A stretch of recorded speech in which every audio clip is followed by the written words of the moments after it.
So leadership styles are very broad concepts that leaders try to apply when they're leading a group. If you want to understand someone's leadership style, you usually look at their actions, their behaviors in a group setting. Like in Toastmasters, if you look at the executive team member, Path, for example, he has a specific leadership style. I and all of you sitting in this room have a dominant style. But that doesn't mean that this is going to be the only style that we use. After understanding my leadership style, actually my goal has changed from dominating one style to now being able to apply all of the styles. Because what's important as a good leader is that you can be flexible and adaptable. Because with different situations and different people and different environments, you actually need to be able to switch around and be flexible in applying different styles. So throughout the project, I took a questionnaire that was designed by Toastmasters. I actually self-reflected it, and at the end, I reached out to some of my friends and people that I worked with, my boss from my previous job, and also someone from my current job to tell me what they think of my leadership style. So I put it all together for you and I present it to you as a whole picture. To begin with, I want to take you to Toastmasters. I reached out to Harrison. He was the previous president. When I talked to him, he said that you're very good at communication and you like to incorporate that into your leadership. And I think that's correct. I like to communicate very clearly. And the other thing is I like to coach people. If I have the opportunity as a leader in a group like Toastmasters, which I did, I like to coach and mentor people. So it was the perfect opportunity for me to develop those skills. What was important for me is when it came to transition time. I worked with another member as my role as a vice president of education to transition to another person, Ansho. During a transition, as a leader, you need to be able to transfer your skills and knowledge to another person. A lot of time, I don't feel comfortable about saying all the details to people. I like to let people know what the big picture is of, but my expectation is that you as a person who is taking on the lead of this role, you're responsible for learning the details. These leadership styles can be effective if people are experienced who are working with you. But if members are new, this can be very problematic. So I actually learned that I need to improve on this aspect. So this is my Toastmaster story. But I was in another student association from my own department, pharmacology, and I reached out to my friend. We worked together in the association. She said, you are very innovative. You come up with new projects. That's true. The things that are important for me, especially health, mental health, wellness, I like to come up with projects and bring the community together for community sharing, learning. I did that. I came up with a photo exhibition. People submitted photo about mental health. We came together in a panel.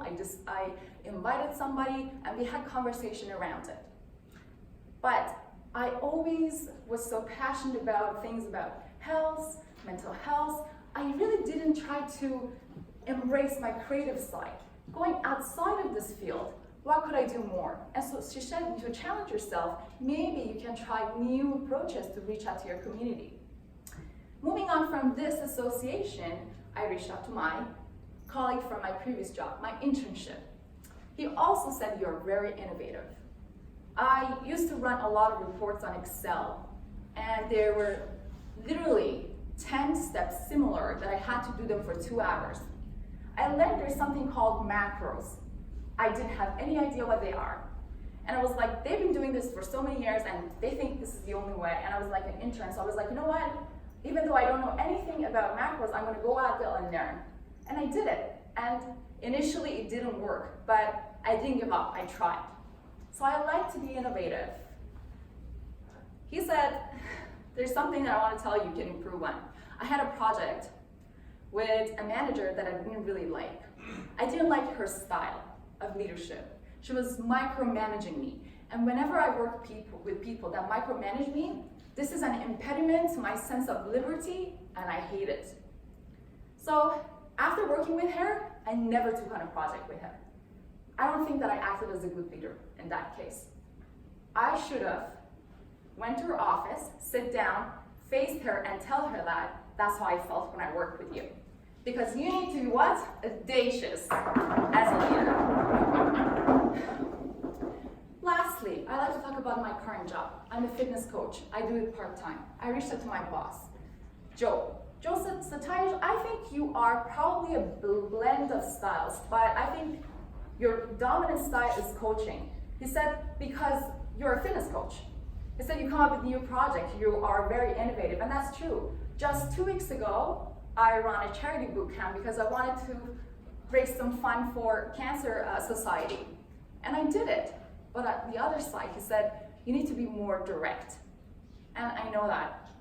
I tend to not be so direct, and that's authoritative, and I need to improve on that. But that's okay, because that comes with experience.